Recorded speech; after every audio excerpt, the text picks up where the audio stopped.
The sun has set on another day at the Jamboree. And Michelle, I don't know about you, but I'm having a blast living Scouting's adventure. Absolutely. We have a great show for you tonight. We'll take you high atop Garden Ground Mountain to the Spartan course, where you can test your limits as you run, climb, and jump through a mile-long obstacle course. Plus, we'll meet the muscles of the Jamboree, my boys in the OA Service Corps. That and more is all right now on Jamboree Tonight.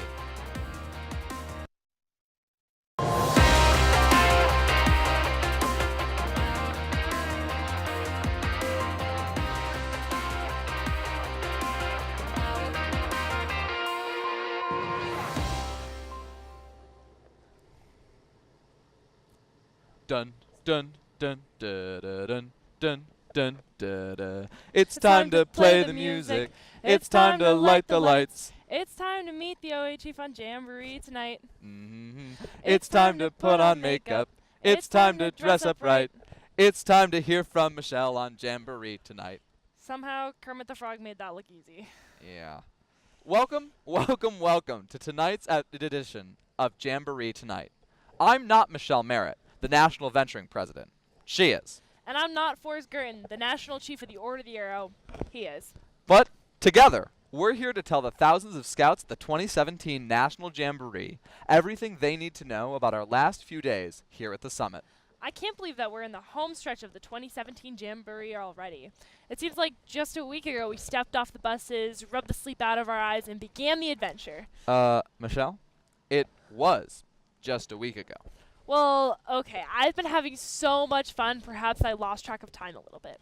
I've been using my phone so much, taking pictures and checking the app, keep running the battery down and then my phone dies. Oh. If only there was a way to charge it. Maybe a company sponsoring all the charging booths were all over the summit that we could use free of charge. Yeah, that'd be great. Speaking of charging, we're charged up for the next couple of days of Jamboree fun. Tonight we'll continue our exploration of wild, wonderful West Virginian Jamboree so that you know what to do and where to go. Tonight, we'll speak with Nick Fay, who hiked across Uzbekistan, hear about Jamboree superpowers, get our warrior on at the Spartan course, and meet the muscle behind the Jamboree. But first, let's take a look at the Jamboree from your snaps.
Slow down.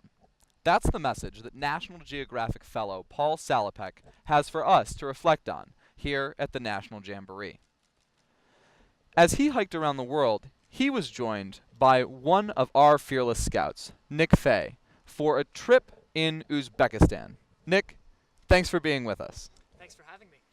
So, tell me, how did you get to the point where you got to take a trip to Uzbekistan to hike with a National Geographic fellow? Yeah, so this came about through an essay contest at Philmont Scout Ranch last August, and the essay prompt asked us to take a walk in our communities and to be contemplative in how we observe things and to make some observations, and to turn those observations into an essay.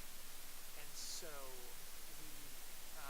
I turned in an essay, and the essay won, and so because of that, I joined Paul Salopek for a few days on his walk in Uzbekistan in September. What was your essay about?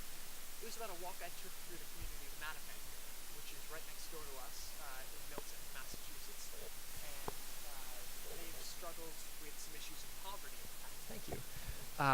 And so it was talking about how the old cycles of poverty in Mattapan were being replaced by this new hope and a new generation of Mattapan residents.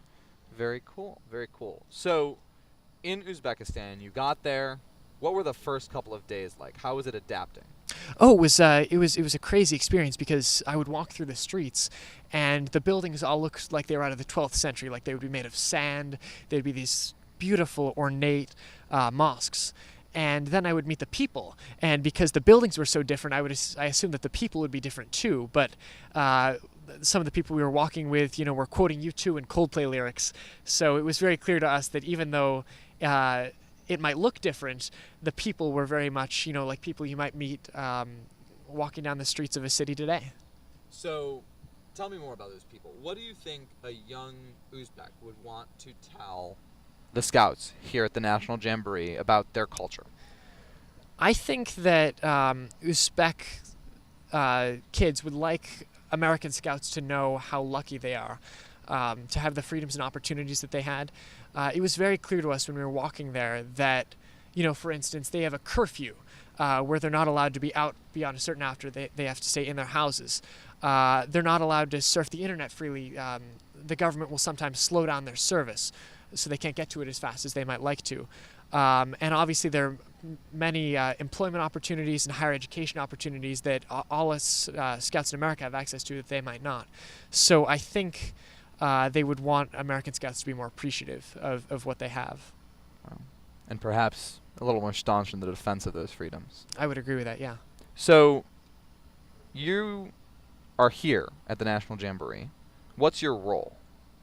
I am here to be an ambassador for the Out of Eden Walk, and to show the Jamboree participants what the walk is about and how they can apply the message of Paul's walk to their experience here.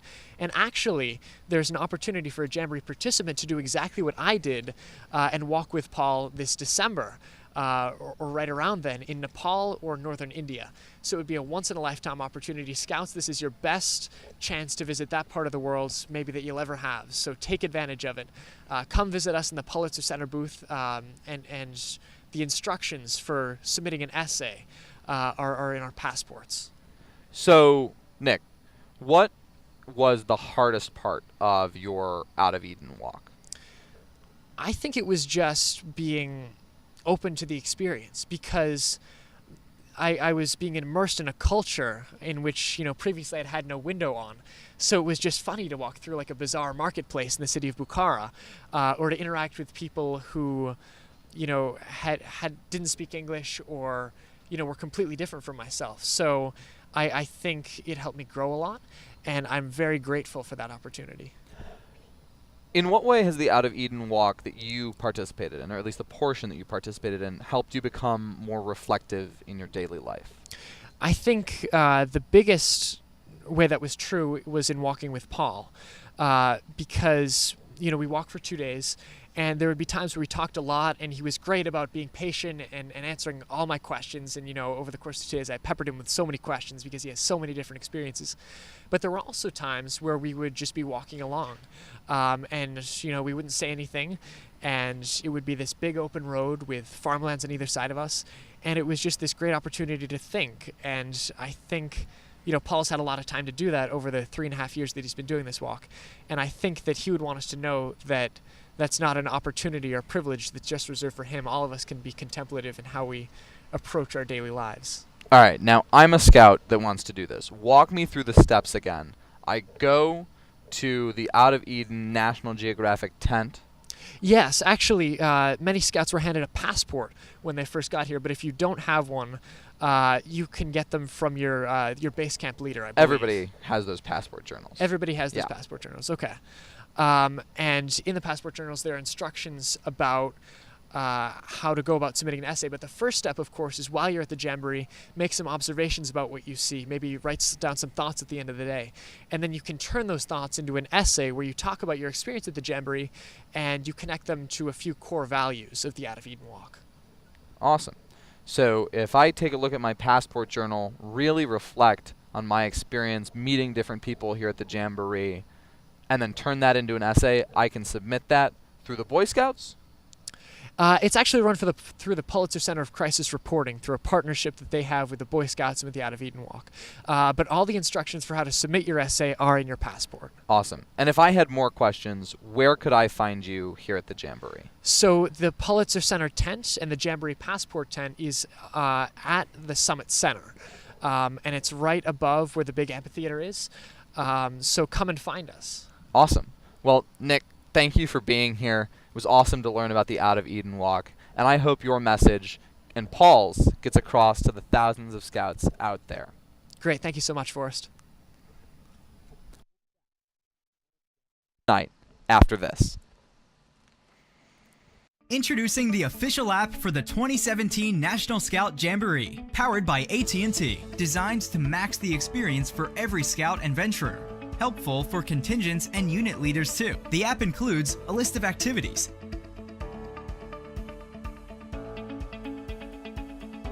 daily schedules, updated wait times, interactive maps,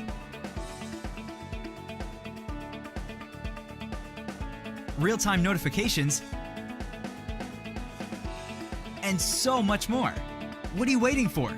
Live Scouting's adventure by downloading the 2017 National Scout Jamboree app, powered by AT&T on the App Store and Google Play for free today. It's a bird. It's a plane! It's a Super Scout. Today, our team asked you what camping superpower you'd want to have. And some of the answers we heard were pretty creative. Let's check it out.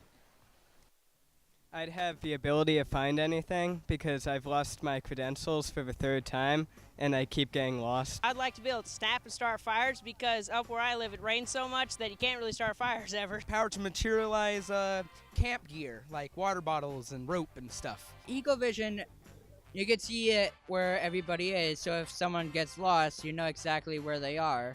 It would be I can start a fire anywhere, in any place. An automatic warming system inside my body, so when I'm in my sleeping bag, I'd be nice and cozy, and then when I get out of my sleeping bag, I wouldn't be freezing cold. I think it would be the ability to take everything up and down in a matter of seconds. Be to be able to shoot tents out of my mouth, but also suck them back in, because that takes a long time when you first get to a camp. I would be able to turn into any animal, so like for activities like the water, I could turn to a fish and swim around, or the climbing wall, I could turn to a monkey and climb up. I'd be like the clapper where I'd clap my hands and a campfire would pop up. Not to get sunburned, because I get sunburned a lot and it hurts pretty bad. I want the ability to be able to instantly set up my campsite and instantly take it down. Turn invisible, so I could take a nap anywhere I wanted and nobody could wake me up. I would want the ability to tell ropes what to do because my troop sucks at knot tying. Probably to be able to look at a bunch of dishes and just have them all be cleaned. I wish I could make a hammock wherever I want so I could go to sleep and regret my decision in life. Make it never rain so that my tent stops flooding. With the ability to teleport to all of the program areas so I could get there faster. I'd want to fly because I could fly under the bridge and over the bridge would be cool. I'd be able to start whatever type of fire I wanted with one match. They would call me One Match Johnson. Superpowers. One might say they're marvelous. Being from the Northeast, and I'm sure you can relate, Forrest, I'd want to have One Match Johnson at my winter camporee. Ooh, good idea. What a great day it's been. For the first time in a long time, it wasn't hotter than the face of the sun here at the Jamboree. It was Taco Tuesday for dinner, and I was finally able to work on my tan a bit. Oh, is that why you look different today? I thought it was just from the dust as an exfoliant or something like that. Which serves as our first reminder, personal hygiene is important. You still have 2 days to deal with your tent mate, so please take a shower. Showers. Conveniently not powered by anything. No heaters, no power. Showers. And other news, Thursday night's closing show is going to be a ton of fun. All participants, leaders, and staff should be in your green field uniforms. Nice try, Michelle. All participants, leaders, and staff should wear their proper field uniform. We all know which one is the proper one. Let's not forget that there are only 2 days left of program. The Jamboree only happens every few years, so make sure you get off your cot, stop trading patches 24/7, Forrest, and enjoy the summit.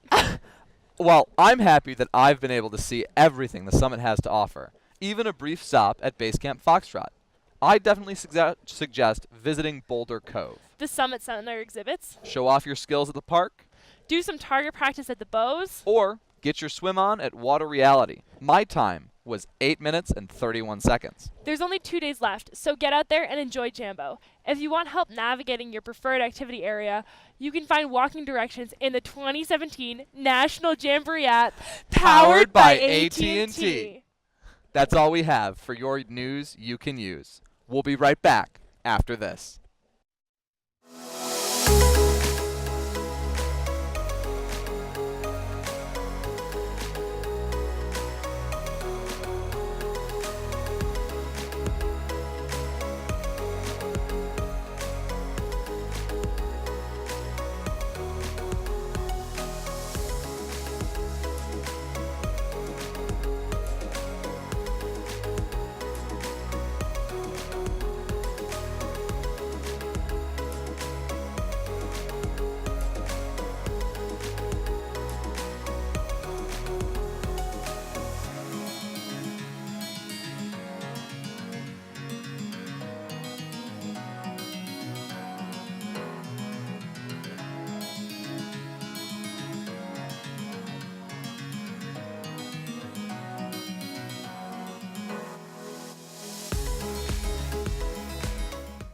On the summit, can you test your strength and agility, endurance, and teamwork? Well, at the Spartan race, of course.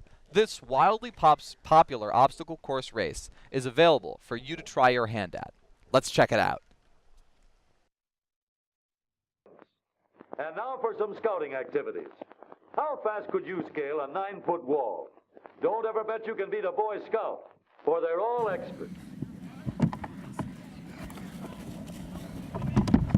I'm Jacob. I'm from South Jordan, Utah. I love the Spartan race. Nothing shows how strong, fit you are than the Spartan race. It's amazing. I've done it once before, and nothing's like doing it up here in the mountains. This is amazing. So we had a small 1-mile course that featured some nice tricky terrain. We had our signature obstacle, which is the spearman in the background there, in which the participants have to throw a spear into the hay bale. I'm Jacob. I'm from South Jordan, Utah, and I ran it 4 times and I loved it. It's my first time, but it's just so fun. Obstacles are great. Basically, we tested their strength, agility, endurance, and we kind of put the kids in teams to, to bond them and have some unity. So when someone needed help over an obstacle, they assisted each other and, formed that little bond as a group. My favorite obstacle had to be the sandbag run. It was just fun because you could just keep running and it was just hard and it felt great to finish it. Don't let anyone have that one. Michelle, what do you say to an OA officer versus venturing officer Spartan race? Game on, Forrest. Game on. I'll even double your bet from the first night. $200? I'll have to win. Already spent that all on patches. Jamboree Tonight is back after this. One of Scouting's principles is to leave the world a better place, which makes the Summit Bechtel Reserve one of the world's most sustainable scout camps, the ideal spot to hold the 24th World Scout Jamboree. Built on reclaimed mining land, you'll find examples of sustainable design and construction everywhere. The buildings were constructed with locally harvested lumber. The lakes recreate natural wetlands, and the Scott Visitor Center harnesses geothermal energy. At the heart of this amazing camp is the Sustainability Treehouse, a living laboratory for sustainable living techniques. Like a tree, the Sustainability Treehouse collects sunlight, captures rainwater, taps the Earth's energy, and harnesses the wind. The 24th World Scout Jamboree has plans in place for participants to reduce, reuse, and recycle while they learn ways to care for the planet we call home. Make your plans now to visit North America in the summer of 2019 and unlock a new world at the 24th World Scout Jamboree. For more details, visit our website at 2019wsj.org. They're a brotherhood of cheerful service. And they traded in those fresh sashes for zesty blue polos. Our team takes a look at Operation Arrow. Yeah, I think my sig was on this next one. Hi guys, welcome to the Summit Circle. If you have any questions, let me know. Feel free to spend as much time as you'd like here, but when you leave, if you'll go up the back hill to the left. So these guys in blue shirts are with the Order of the Arrow through Operation Arrow, which is the largest service effort that the OA has ever put towards the Jamboree, but it's also the largest staff at the Jamboree.